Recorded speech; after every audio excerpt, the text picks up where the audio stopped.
काही दिवसांचा अवधी शिल्लक आहे, मात्र अहिल्यानगरमध्ये अद्यापही महायुतीत लढत होईल की काय हे चित्र स्पष्ट नाही.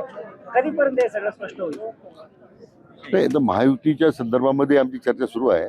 साधारण जवळजवळ 80 ते 90% त्या संदर्भातली चर्चा पूर्ण करून प्रत्यक्ष आता जागा वाटपाचाही फॉर्म्युला आम्ही निश्चित करतोय.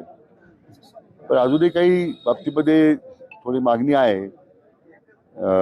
त्या पद्धतीने मला वाटतं आजकडे किंवा उद्याकडे मॅक्झिमम ती चर्चा आपली आजच माझा पूर्ण करण्याचा प्रयत्न आहे. उमेदवारी यादी जाहीर करण्यात उशीर झाल्यामुळे कुठेतरी त्याचा फटका नंतर बसतो असं चित्र असतं. काय वाटतंय तुम्हाला? नाही, तशी वस्तुस्थिती नाही आहे. कारण काय आहे की दुर्दैवानं विरोधकांच्या त्यांच्याकडे उमेदवारी मागायला तयार नाही आहे. सगळे उमेदवारी आमच्याकडे मागतात लोक महायुतीकडे. आता आमच्याकडल्या ज्या लोकांना मिळणार नाही तेच तिकडे उमेदवार होणार आहे. आपल्याच तालुक्याचे स्टार प्रचारक ते नेमलेले आहेत. त्यामुळं इकडे काँग्रेसला तिलांजली दिली आणि तिकडे काँग्रेसचे स्टार प्रचारक म्हणून काम करत आहेत. आता हा किती विरोधाभास आहे. आता जर तसंच मी लोकांना खुलासा करणार आहे.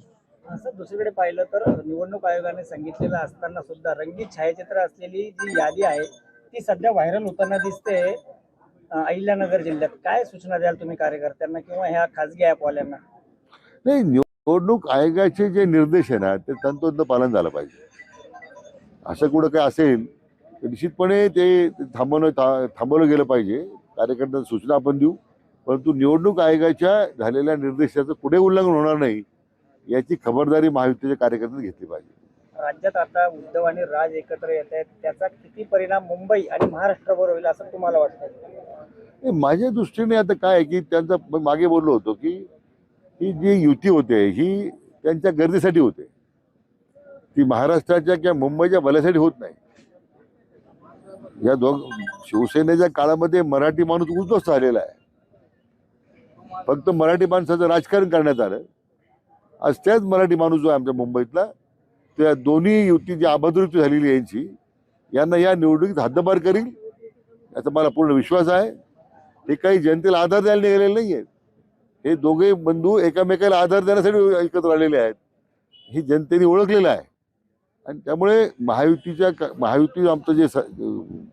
आमचं या ठिकाणी आघाडी होते, युती होते आणि मान्य देवेंद्रजी फडणवीस साहेबांच्या नेतृत्वाखाली ज्या गतीने मुंबई बदलते, मुंबईचा विकास होतोय, सर्वसामान्य मुंबईच्या माणसाला एक सरकारच्या बद्दल एक विश्वास निर्माण होतोय. त्यामुळे कोणी एकत्र आले फरक पडत नाही. शेवटी कामावर लोकांचा विश्वास आहे.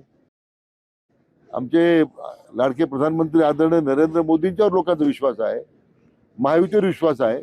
मला वाटतं त्यामुळे या युतीने काहीच फरक पडणार नाही. मुंबईत फरक पडणार नाही, महाराष्ट्रात युती दिसणार नाही. एकीकडे राज्यात महायुतीचा प्रयत्न चालू असताना अजित पवार मात्र शरद पवारांच्या पक्षाबरोबर युती करण्याचा प्रयत्न करतायत. या चित्रामुळे कुठेतरी फटका बसेल महायुतीला? हे असं आहे की मागे मी बोललो होतो की महायुतीमध्ये जे मंडळी काम करतायत ते जर महाविकासच्या अन्य कोणावर युती करत असतील तर ते तत्वाशी विसंगत आहे, ते चुकीचं आहे आणि ही भूमिका कोणी घेऊ नये अशी माझी त्यांना विनंती आहे.